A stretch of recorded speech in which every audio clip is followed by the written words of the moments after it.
皆様改めて盛大な拍手をお送りください。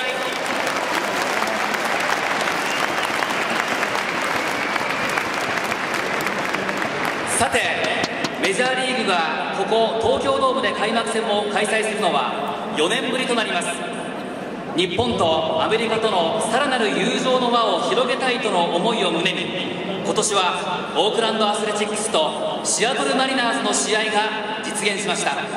それではここでオーロラビジョンをご覧ください。 Ladies and gentlemen, please direct your attention to the video board for a special presentation.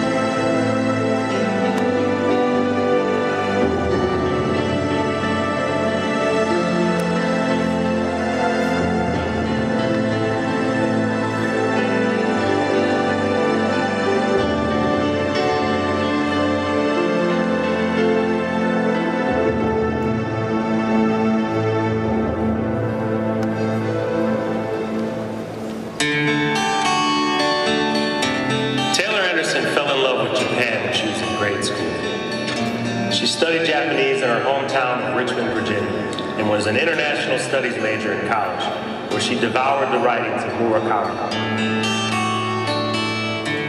Taylor was loved by everyone. Her friends in Richmond called her the walking ray of sunshine.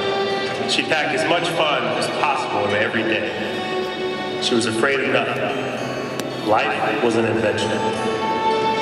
When she moved to Ishinomaki in August 2008 to teach English, the adventure continued. It was her love of life that made her such a great teacher. Taylor Anderson was the type of educator who made sure learning was fun. Every child in the room felt special. Her enthusiasm was simply infectious. After the earthquake on March 11th, Taylor led her students to an evacuation area, assuring them that everything was okay. When she knew they were safe, she climbed on her bicycle to ride to her apartment, to call her parents and let them know she was fine. But that call was never made. Before she reached home, Taylor was caught by the black waters of the tsunami. Sadly, she was found 10 days later. The flame that was ignited in grade school wasn't extinguished on March 11, 2011. Taylor's family is making sure of that. The Taylor Anderson Memorial Fund will help those she loves so much. Last September, Taylor's parents traveled to Ishinomaki to open the first Taylor Anderson reading corner. The corner features the English language books she loved as a little girl. Books like Blueberries for Sal and Anne of Green Gables. The fund also provides Christmas presents to local orphanages and will give scholarships to Ishinomaki high school graduates to attend Sendai YMCA College. The fund is Taylor's way of helping the children of Ishinomaki find their dreams and live them just like she did.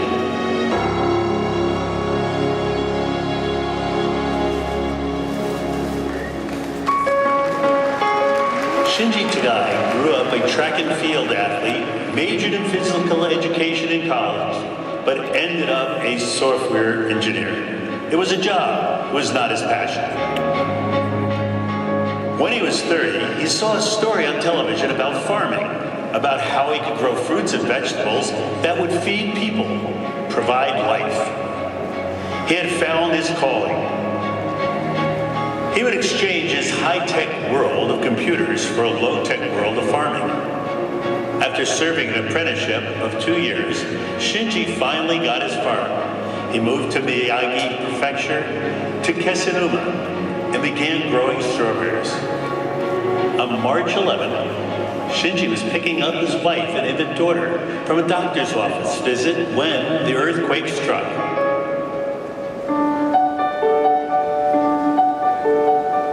Moments later, the devastating tsunami roared ashore and washed away his perfect world. His farm was gone, buildings destroyed, and valuable topsoil washed away. Still, he and his family were alive, and within days he joined thousands of other survivors in picking up the pieces of shattered lives. While cleaning a house, he noticed a pile of garbage that included family photos, damaged by water and mud. Throwing them away just did not seem right. So he picked them up and he took them home. He called Fujifilm, which sent a team of engineers to Kesennuma, and soon Shinji learned how to fix the photos. This school in Kesennuma is the hub of Shinji's memory recovery project, which has restored more than 1 million photos found in debris around Kesennuma. For those who lost everything, the photos are a link to the past. Shinji likes to call them people's treasures. Ironically, Shinji has used his skills as a computer engineer to build a face recognition system so that users can search a computer database to find what they are looking for. He will continue with the memory recovery project until every photo he has been restored and is returned. But he is anxious to get back to the fields and to grow strawberries again.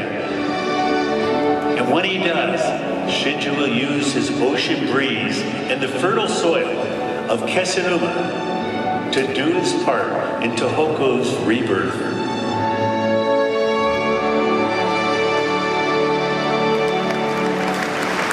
Naho Hozumi was at lunch with a friend in Tokyo last March 11th when a 9.0 earthquake, the 5th largest ever recorded, rocked the city. In Tokyo, several buildings collapsed and more were on fire. Millions of people were stranded with no train service, and strong aftershocks shook already rattled nerves. But if Tokyo was a nightmare, Tohoku was hell.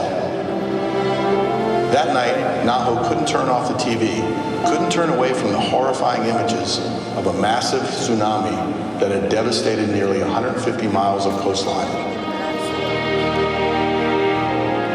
Wanting to help, she called the community organization Hands on Tokyo. Within days, she was packing trucks with supplies bound for Tohoku. Within a month, she was Hands on Tokyo's disaster relief program manager. Like so many people who answered the call after March 11th, Naho had no special training, no preparation for this new life. She had spent the last 21 years as a stay-at-home mom, volunteering with the PTA, playing tennis, and caring for a husband, a son, and 2 dogs. Now Naho spends countless hours organizing HOT's activities in Tohoku. Few organizations have been as active as Hands on Tokyo. After delivering thousands of blankets, towels, and toothbrushes in the days after the tsunami, nearly 800 HOT volunteers have cleaned damaged homes, handed out baseball equipment, hosted parties for kids, or just shared a cup of tea while listening to those who have lost so much. Soon, the results of Hands on Tokyo's efforts will be much more permanent. A small fishing community in Miyagi, the village of Ogatsu, was virtually obliterated by the earthquake and tsunami. Among the 3,000 people who lived there before the disaster, just 900 remain. They have no place to assemble as they try to plan the rebirth of their village. This will change this April when HOT breaks ground on a new community center, the first new building in Ogatsu since the tsunami. The center will serve as a symbol of the rebirth of the village and will allow its leaders to plan a future. Naho's husband, Hiro, used to ask her when she was going to quit, when she would come back home. He doesn't ask anymore. Tonight we celebrated